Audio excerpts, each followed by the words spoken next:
Welcome to Whisky.com, where fine spirits meet. My name is Lüning, Horst Lüning, this is my son Ben, and today we have a look at the Glenmorangie Allta. It's the 10th bottle from the private edition. I think it's called private edition. Yeah, private edition. Private edition, number 10. And it's 51.5 ABV. It's priced between 80 and 100 something. And it's a no-age statement whiskey. And it's very special. You will have a few words to that afterwards. And so it compares probably to a younger Glenmorangie. And the differences are as follows. Yeah. So Dr. Bill Lumsden is a yeast physiologist. And he's the master distiller at Glenmorangie. And I'm not sure if he made his doctor degree or his PhD in yeast physiology, but he knows yeast in and out. Yeah. So at one point of time, he got the idea from Michael Jackson, the whiskey reviewer who is already deceased. And he went out and got some yeast from the region. And he got it from the cut ball barley that is grown in the region. So he picked up microscopic yeast strains from those from that barley and put it into his laboratory. And you know that from the American bourbon whiskey industry, where every distillery has its own yeast, and they keep it and have a big laboratory and freezing and replicating and donors. Yeah, you always have to keep your DNA or your yeast pure so it doesn't mutate. So you always have to check, did my yeast mutate, and only take the not mutated yeast to keep your yeast strain all the same. Yeah, and but the normal whiskeys typically use distiller's yeast in Scotland, which is very much very close, the same for everybody, but there are some differences. Some are fermenting faster, some to a higher degree. And here you have a wild yeast. A wild yeast, yeah. So it's not cultivated. If you have a distiller's yeast, you have a yeast that is strong against alcohol, very resistant against alcohol. If you have a brewer's yeast, you have a yeast that makes it really, really mild and fruity. So they're really cultivated. The yeast outside at the region in Catball, you don't have any kind of thinking about what you want to have for the yeast. It's just a wild yeast flying around, and they just took it and cultivated it. So they just grew it, made the whiskey from it. Yeah, and the specialty is the yeast is local, and the barley is local as well. Oh, nice. So they match together. And and then they had a batch. I don't know how big that batch was. So there was some fermenting, some maturation, and we also do not know how old this whiskey is. Yeah. Yeah. So yeah, that's about it with this whiskey. It's a high strength whiskey. Yeah. So it's so you take that 51.2. I've chosen the Glenmorangie Original. To compare because I think it's the most comparable to this whiskey.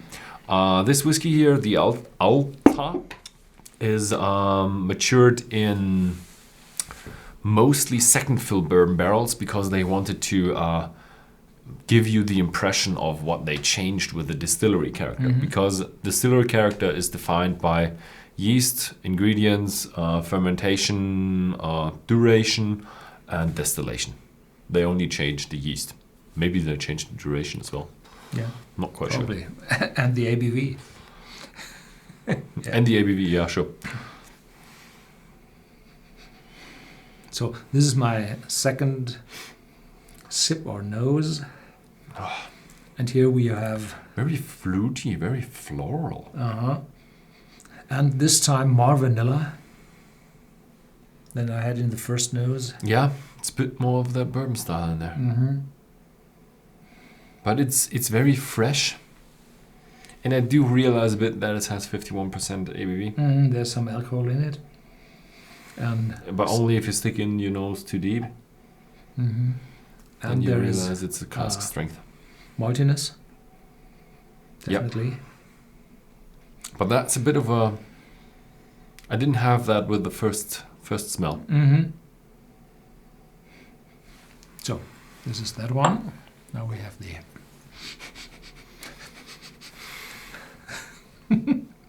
hyperventilating. This is much more bourbon style.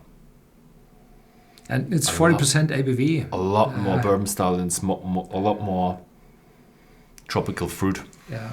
This character from the distillery with the pineapple. Citrus, apple, pineapple. Yeah, I've talked a lot about the distillery character in the distillery video. Mm-hmm. So this is milder from my point of view. Yeah, it's milder, yeah. Okay, this is, difference in ABV as well, right? Yeah. And the fruitiness is different. Yes, Yeah. definitely. Definitely. More floral and fresher. And More mandarins, oranges, or... in spite of oranges, no? Yeah. Mhm.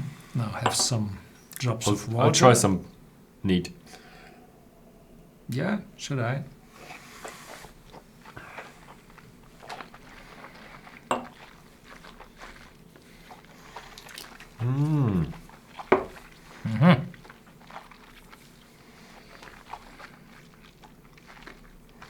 Wow, the alcohol and the casks are coming through. Quite hefty, quite strong. There are very few Glenmorangie in cask strength out there. I think none in the moment. So this is one of the highest ABV you're able to buy. I think the private edition or the special ones, they are 46. 46. Okay. It's a... When you swallow it, it's more spicy, but when you have it in your mouth, it's really oily. A bit of an orange touch going on. Only a very small hint of vanilla. It's really very, very little bourbon influence. And it stays quite long. Mm-hmm. The aftertaste is quite long. Still got quite a lot in my mouth. And some cooler, fresher notes, peppermint, something like this. It's fresh. I wouldn't go as far as peppermint, but it's definitely fresh. Like a normal mint. Yeah, mint. Mint. Normal mint, not peppermint. It's not sharp.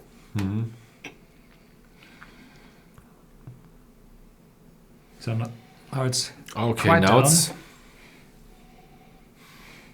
But this one is a lot of vanilla. Yeah, much more bourbon character. And toffee, caramel. So yeah, the thing is, The you always fruitiness is get a bit different. of that pineapple, papaya, not papaya, mango note in the original or in the spirit character from Glenmorangie. This one has shifted a bit more into zesty, orangey, fresh, minty, kind of Wilder. Wild yeast leads to wild notes. Yeah. So this is definitely a different Glenmorangie. The primary pure alcohol from the higher stills in Scotland is still there. But it might be as well be the casks which give that influence beside the yeast. And we have diluted the whiskey just now, so it takes some time to rest to give it a comparable taste to the 10. So it's more agile. I think I went a bit overboard with the water. I think I killed it a little bit. It's just you do get more of the spices when you swallow. That is still intense enough, but when I had it in my mouth, it was just like, okay, this is a bit watery. But I had it before in the German take, and that was more fruity, even fruitier. So it really opened up the whiskey, and you realized freshness, citrus. So this is But vanilla, sweet, Yeah. fruity, and this one is more spicy, fruity, more orange, fruitiness, not Mandarin. Yeah. I do think it changed the distillery character a bit Yeah. to change the ingredient of yeast. Mhm.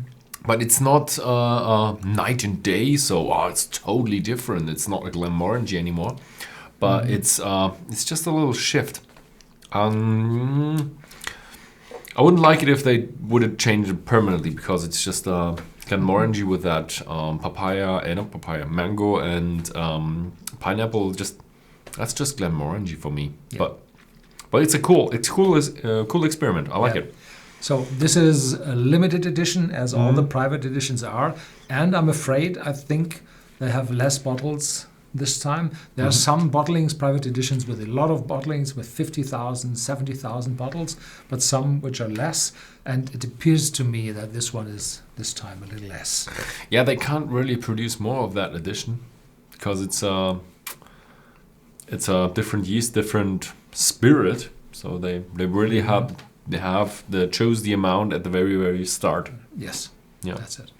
So it's really hard for them to manage. Yeah, very limited. If you can get your hands on one, be quick. This one, Glenmorangie Original, it's fairly good available. Yeah. Okay. So thank you very much for watching, and see you next time.